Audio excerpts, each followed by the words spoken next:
mess with the camera, the weirder it gets. Okay, beloveds. Good morning, beloveds. I'm definitely running late today. There was traffic. Okay, so we are in the general summary of chapter 24 of this version, and I am starting on in the first full paragraph of 398. Acceptance and realization. These words are fraught with the greatest meaning to the one who wishes to consciously use the creative power of thought for definite purposes. Acceptance and realization are mental qualities and may be consciously generated. When we treat, we should be specific, whatsoever things we desire. When we pray, we should believe that we have them. If we wish money, we should ask for or mentally accept money. If we wish a home, we should ask for or mentally accept a home. We can put as much detail into our mental work as we desire. Sometimes to do so will be a great service in gaining a complete mental acceptance of our desire. This is the whole secret, a complete mental acceptance and an embodiment of our desires. He's talking about creating a mental equivalent here. Our mental acceptance should be filled with conviction, warmth, color, and imagination. The creative power responds to the feeling more quickly than to any other mental attitude. Therefore, we should try to feel the reality of what we are doing when we give a treatment. This reality is felt as we become more and more convinced that spirit responds to us. A lot of us talk about the tingle. We should grow into understanding that the spirit responds to us and becomes more conscious of its presence within us. It is the very breath of our breath, the imagination back of our word. It is the creative power in our thought and the law and energy that executes that thought. God is all in all, over all, and through all. There can be no greater or more complete allness. The allness is within us. Or we may say that within is the only place we can contact it. It is necessary to understand this, else we shall be trying to reach outside, and this is impossible. That's one of his points. And, it's like, go within. You want to meet the source of your own being? Go within. So, you don't have to climb the highest mountain. You don't have to reach the depths of the ocean. Go within. All right. If one were to make a complete mental picture of themselves as they would like to be, filling in all the details of their desire and trying to accept the whole thing as a present reality, they would soon demonstrate that the control of affairs is from within out, not from without. The cause being that whatever exists as a mental picture in mind must tend to, and finally does, take form if the picture is really believed in and embodied. Okay. Apparently this next paragraph, I highlighted most of it. You can see. All right. We should be careful to distinguish daydreaming and wistful wishing from really dynamic and creative treatment. When we treat, we do not wish, we know. We do not dream, we state. We do not hope, we accept. We do not pray, we announce. We do not expect something is going to happen. We believe that it has already happened. We should think clearly and allow the image of our thoughts to sink into the subjective state. We do not crowd them down. We let them sink into this inner receptivity with the power and with conviction. Our individual subjective mind is our place in the universal creative law and immediately connects us with limitless power and energy. All right. Yep. There is definitely a difference between treatment and daydreaming and wishing and hoping. So, regardless of what that song says. There is a vast difference between holding thoughts and holding things in thought. One is an attempt at an impossible coercion. The other is a mental acceptance. To hold thoughts as though we were forcing issues does no good and utilizes but a fraction of the creative power at our disposal. To hold in a thought as thought, we are letting something happen, is to use the greater power, the greatest power of all. Yeah, it's the difference between using your willpower and God's willpower. All right. Conscious thought is the starting point of every new creation.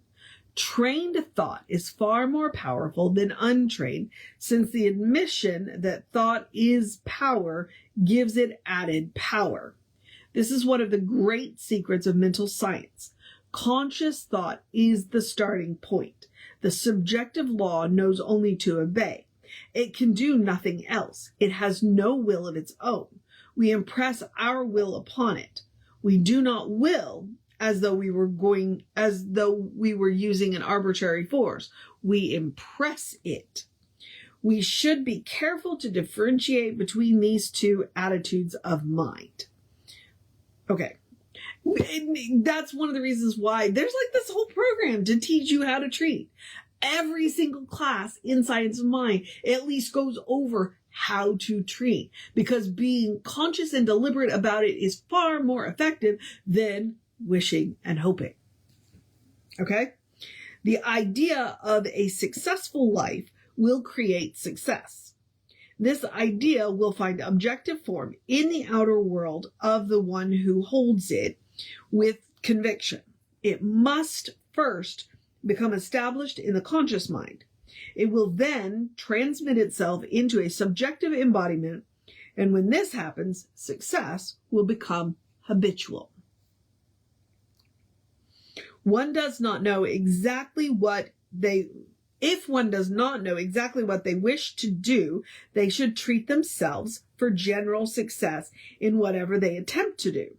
They must treat themselves for guidance into the knowledge of that which would be best for them to do, remembering that the inner mind knows infinitely more than the intellect. It knows how to take ideas and form objective circumstances around them. Naturally, the sooner we know just what we wish to do, the quicker we shall create mental images that are definite, and the creative mind can more quickly set to work to carry out our plans for us. Okay. Like if you don't know what you want, treat to know what you want. Ask for guidance. The objective mind alone may consciously decide what is to happen. All subjective decisions are merely conclusions built on already accepted premises, ideas, or thought patterns. The conscious mind may change these thought patterns and thereby cause a different flow of energy and intelligence towards the objective of its desire. The spirit alone has the power of real self-expression and true volition. This is why we call the conscious part of mind the spirit of people, the conscious mind of the universe the spirit of God. Remember that when you use your subjective mind, you are using the creative power of the universe, for the two are really one. There is but one mind, whether it is individual or universal. Remember also that mind in its conscious state is spirit. Whether we think of it as in people or in God, that is whether we think of it as individual or universal. Mind in its unconscious or subjective state is the law of cause and effect. The law of cause and effect of itself is not an entity, but is the way that we use the great law of all life. From this viewpoint, any particular effect may be changed by altering our thought relationship to the fundamental law which gives rise to lesser causes and effect. This we cannot do while we look only to that which is limited or already known. We deal with the formless. Which I was with him until he said that last line. What? Basically, you can change your mind. And if you change your mind, it will change what is happening around you. Okay? We must consciously know that we can use creative power. The more complete such an acceptance on our part, the more completely we shall be able to use this power for definite purposes. We should develop a conscious conviction of our ability to know and to understand the way that mind works. We shall not be able to do this while we listen to those who deny us or themselves the privileges we wish to enjoy. Okay, hang on. We should develop a conscious conviction of our ability to know and to understand the way that the mind works. We shall not be able to do this while we listen to those who deny us or themselves the privileges we wish to enjoy.